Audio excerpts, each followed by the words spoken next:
taking part in a dragon boat race. Listen to the conversation between the man and the woman and answer the questions. First, you have some time to look at questions 1 to 5.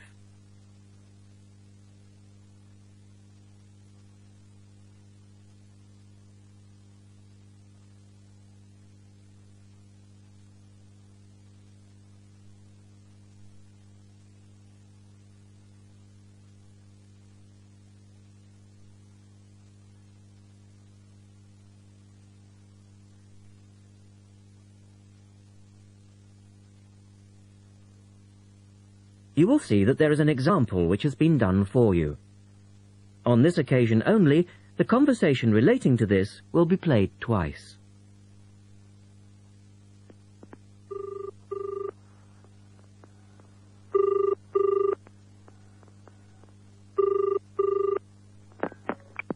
Scope Charity Office. How can I help you? Oh, hello. I'm ringing about the dragon boat race that you're asking people to take part in. Oh, yes. We still need a few more teams. Are you interested in joining the race? The man asks for information about the dragon boat race, so the answer is dragon boat race. Now we shall begin. You should answer the questions as you listen, because you will not hear the recording a second time. Listen carefully and answer questions 1 to 5.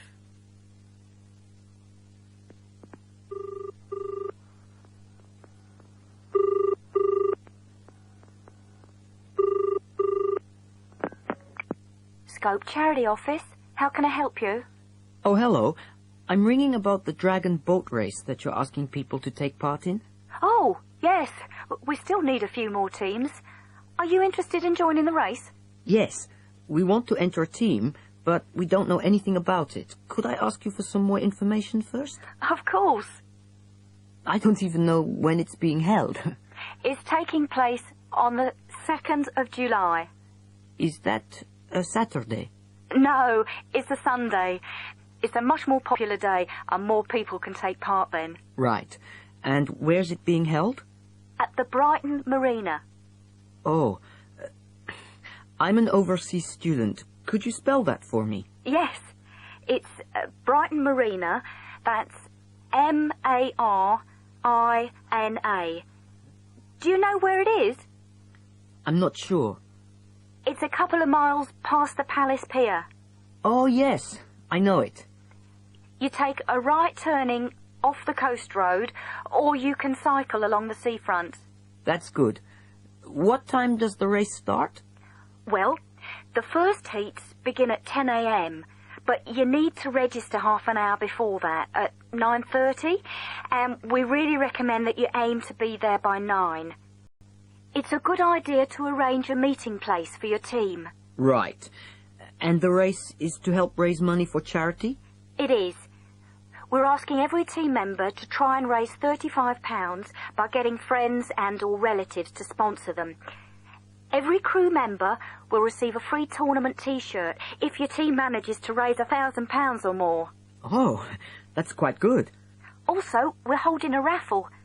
Every crew member who takes part in the race this season will be entered into a free prize draw. Oh, what's the prize? It's pretty good. It's a holiday in Hong Kong. Sounds great. The man asks for more information. Look at questions 6 to 10.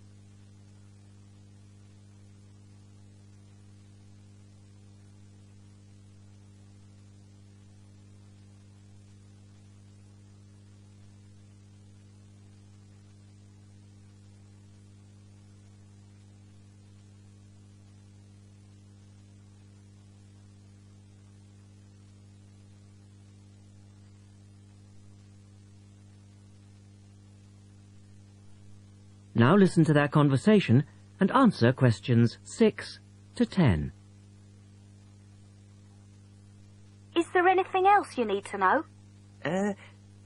Could you just tell me a little bit more about the teams? Well, you need to have a crew of 20 people for your dragon boat, and You then need to agree on who's going to be the team captain. That would probably be you. Fine. I've got a group of 20 people who are interested. Do all the team members have to be a certain age? Well, there's no age limit as such, but if you have a team member who's under 18, then they have to get their parents' permission to take part. Yes, that makes sense.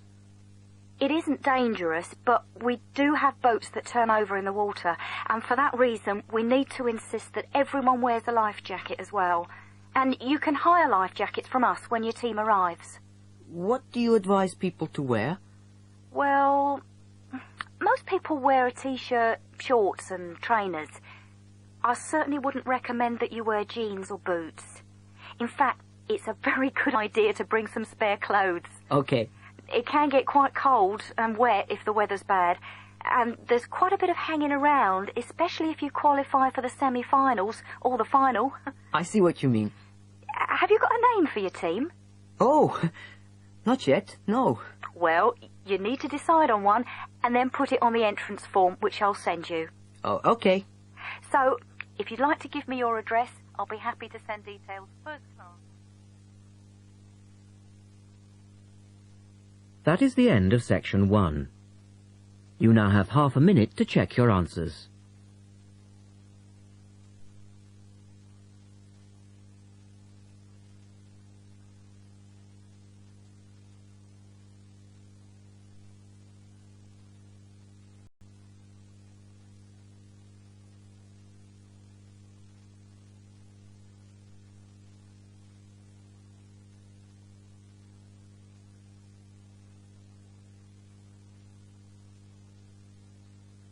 Now turn to section 2 on page 92.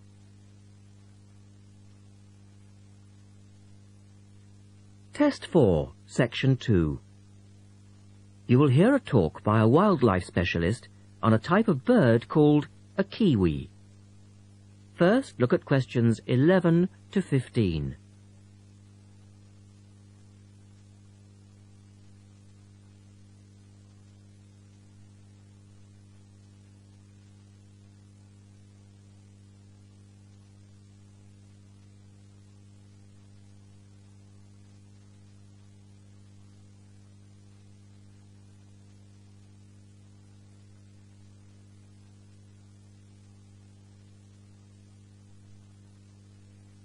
As you listen to the first part of the talk, answer questions 11 to 15.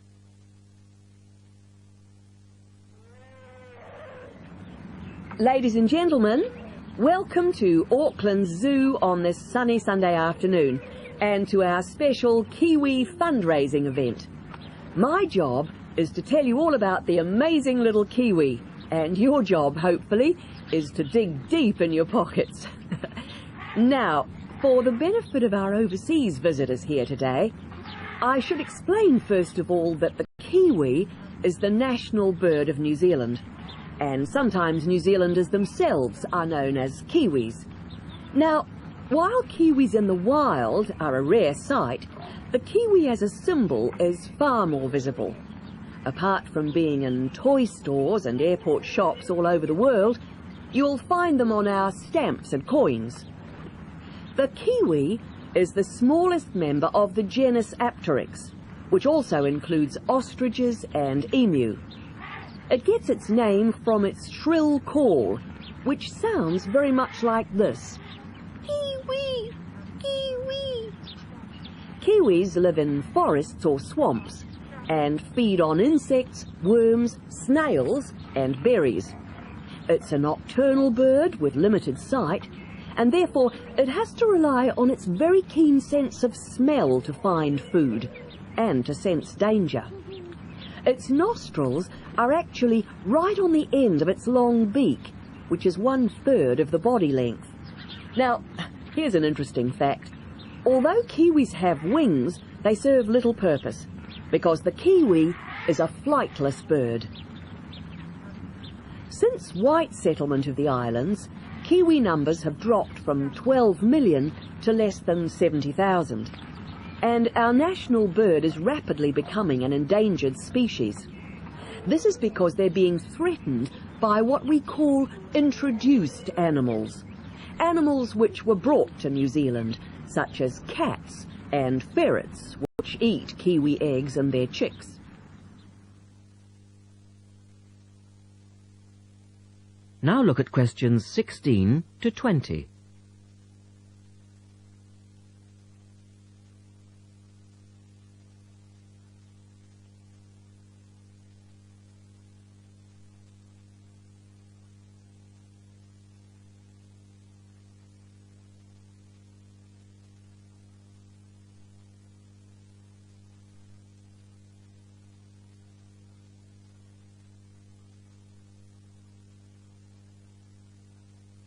As the talk continues, answer questions 16 to 20. And so we have launched the Kiwi Recovery Program in an all-out effort to save our national bird from extinction. There are 3 stages to this program. Firstly, we have the scientific research stage. This involves research to find out more about what kiwis need to survive in the wild. Then, secondly, we have the action stage. This is where we go into the field and actually put our knowledge to work. We call this putting science into practice. And then we come to the 3rd stage, the global education stage. By working with schools and groups like yourself, as well as through our award-winning Kiwi website, we're hoping to educate people about the plight of the kiwi. As part of the action stage, which I just mentioned, we've introduced Operation Nest Egg, and this is where your money will be going. It works like this. It's a 3-stage process. First of all, we go out to the kiwi's natural habitat and we collect kiwi eggs. This is the tricky part, because it can be very difficult to find the eggs. Then, in safe surroundings, away from predators, the chicks are reared. Now, this can be done on predator-free islands or in captivity. They're reared until they're about 9 months old, at which stage the chicks are returned to the wild. So far, it's proving successful. And since we started the program, some 34 chicks have been successfully raised this year, and their chances of survival have increased from 5 to 85%. However, it's not time to celebrate kiwi survival just yet. About 95% of kiwi chicks still don't make it to 6 months of age without protection, which is why Operation Nest Egg is so important. And we ask you to give generously today.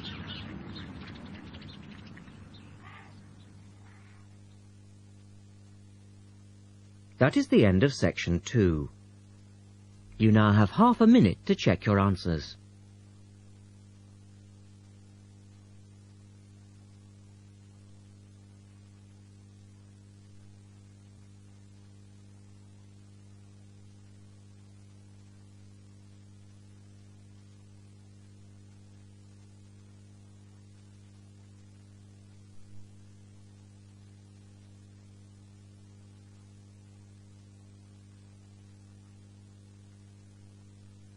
This is the end of side 1.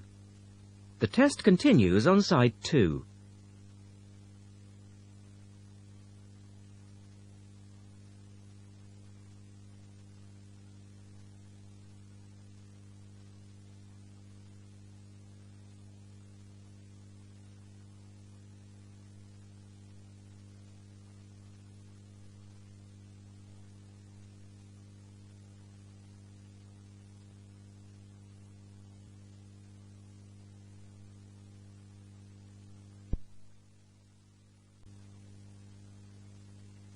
Cassette 2, Side 2.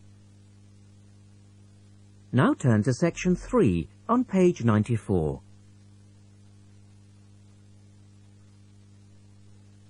Test 4, section 3. In this section, you will hear a discussion between 3 people in a university tutorial. In the first part of the discussion, They're talking about city traffic and the motor car. First, look at questions 21 to 24.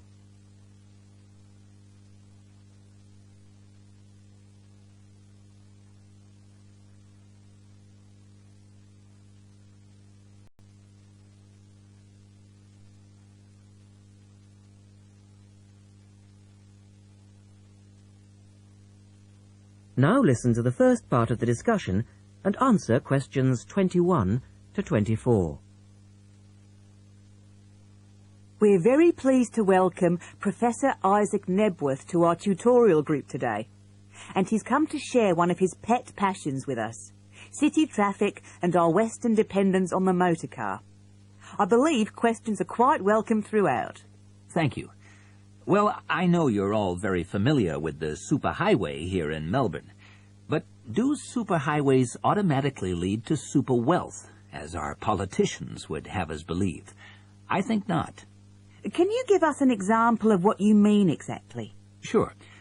Well, by continuing to encourage this dependence on the motor car, we simply create more congestion and more urban sprawl. And you can see that here in Melbourne, right under your nose. Excuse me, I would just like to say that I feel the sprawl is part of the city. The freeways mean people can enjoy the benefits of living away from the centre on larger blocks with gardens, but still be able to drive back into the city centre for work or entertainment. Well, I'm not convinced that people want to do that. And is our money being well spent? It may be okay for you now, but come back to me in 5 years' time. Let's take CityLink, for example, the new freeway here in Melbourne. Well, I use the freeway all the time. I think it's great. Ah, yes, but it cost $2 billion to build, and you could have gotten 10 times the value by putting the money into public transport. If you give the automobile road space, it will fill that space, and you'll soon find you'll be crawling along your CityLink. But surely you cannot simply blame the car. Some of the blame must rest with governments and city planners.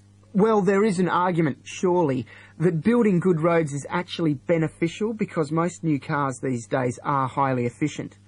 They use far less petrol than in the past, and emissions of dangerous gases are low. Old, congested roads, on the other hand, encourage traffic to move slowly, and it's the stationary cars that cause the pollution and smog, whereas good roads increase traffic speeds and thus the amount of time cars are actually on the roads. Well, this is the old argument put forward by the road lobby, but for me it's clear-cut. Roads equal cars, which equals smog. Public transport is the way to go. In the second part of the discussion, the professor talks about public transport in different cities. Look at questions 25 to 30 first.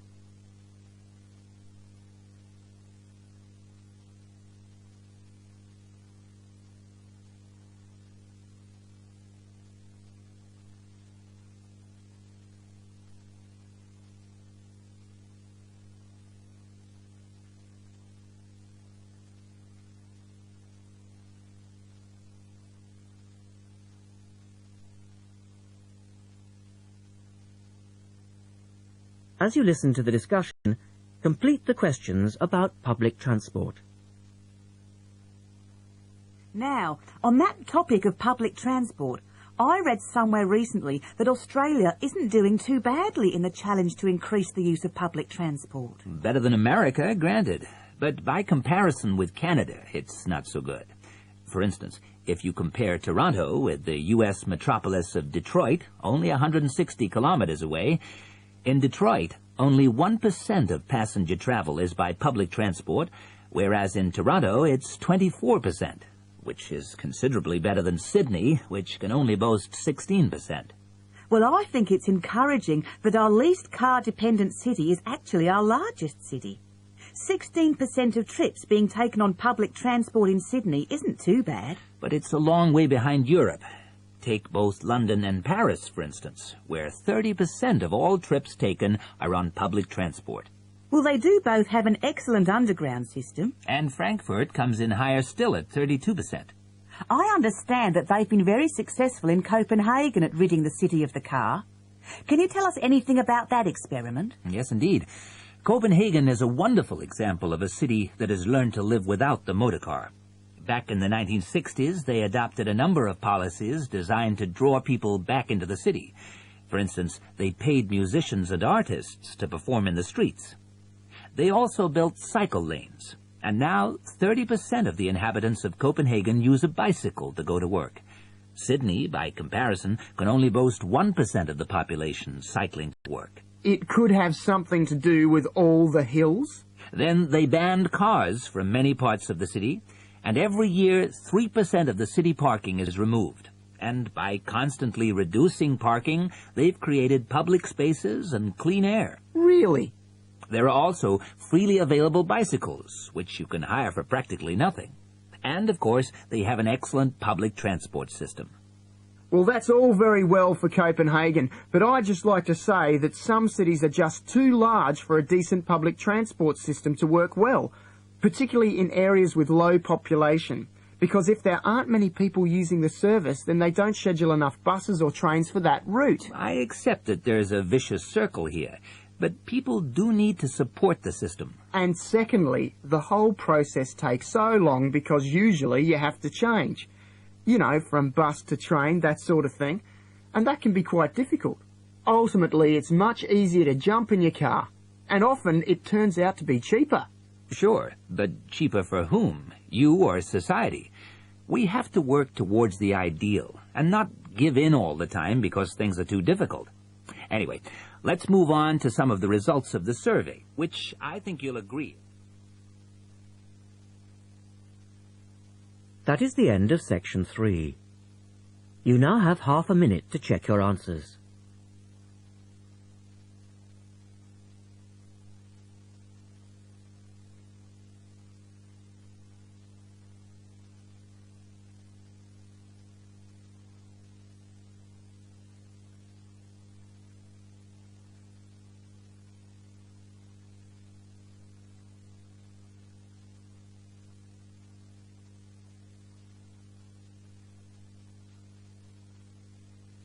Now turn to section 4 on page 96.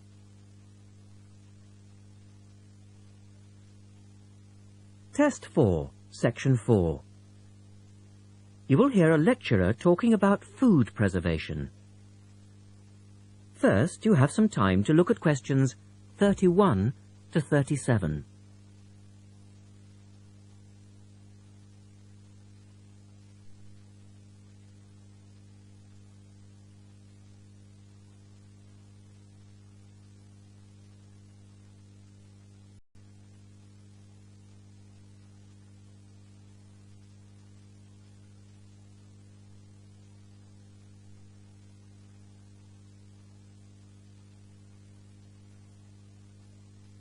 Now listen carefully and answer questions 31 to 37. In today's lecture, I'd like to look at the topic of food preservation and start by asking the obvious question, why do we need to preserve food? Well, apart from keeping it fresh for our daily needs, many foods, such as fruit and vegetables, are only available at certain times of the year, so if we want to be able to eat these foods all year round, we need to preserve them. We also need to preserve food for export overseas to make sure that it doesn't perish in transit. And lastly, we need to be able to preserve food for when there are food shortages. There are a number of methods of preserving food which involve both high and low temperatures, chemicals, irradiation, and drying. Let's have a look at these in turn. In the 1870s, the French scientist Louis Pasteur showed that microorganisms in food could be destroyed by raising the temperature of the food, a process now known as pasteurization. This involves heating milk to just 65 degrees Celsius for 30 minutes. A new method, the ultra-high temperature, or UHT process, involves heating milk to 150 degrees Celsius for 3 seconds. The advantage of treating milk in this way is that it lasts much longer, though I tend to feel, and I'm sure many of you would agree, that taste is somewhat sacrificed in the UHT process. Tin cans were first used in the early 1800s to store and preserve food. Just as they are now, the cans were tin-plated steel containers, and the process had the advantage of being cost-effective. Unfortunately, however, there were many early cases of food poisoning because the canning process was not fully understood at that stage. We now know the exact temperature and length of time each food needs for proper preservation, which has greatly reduced the risk of food poisoning. People living in cold climates often preserve food by burying it in the snow, and the Romans knew all about the advantages of packing food in ice. But for most people, this was not an option until the invention of the refrigerator in 1834. Today, however, refrigeration is the most important means of preserving food, because the food stays fresh without needing to be treated. However, refrigeration requires an electricity supply, and unfortunately, if the power goes off, so does the food. A variety of chemicals can be added to food, and you'll find their names listed on the labels of cans and bottles. Salt is probably the oldest of all the chemical preservatives, and was used by many ancient civilizations for many years. Sugar also acts as a preservative and is used to preserve jams in much the same way that vinegar is used to pickle foods. Chemical preservatives are effective, but they do not suit all foods, and the processes involved are time-consuming. Another method of preserving food is by drying it. Most foods are 75% to 90% water, so if you remove the water, the microorganisms simply can't survive. When food is dried, it not only lasts a long time, but it also becomes much lighter, which is a big advantage, as this makes it cheap to store. Though some people argue that valuable nutrients are lost in the process. In the second part, the speaker describes the process of drying food. Look at questions 38 to 40.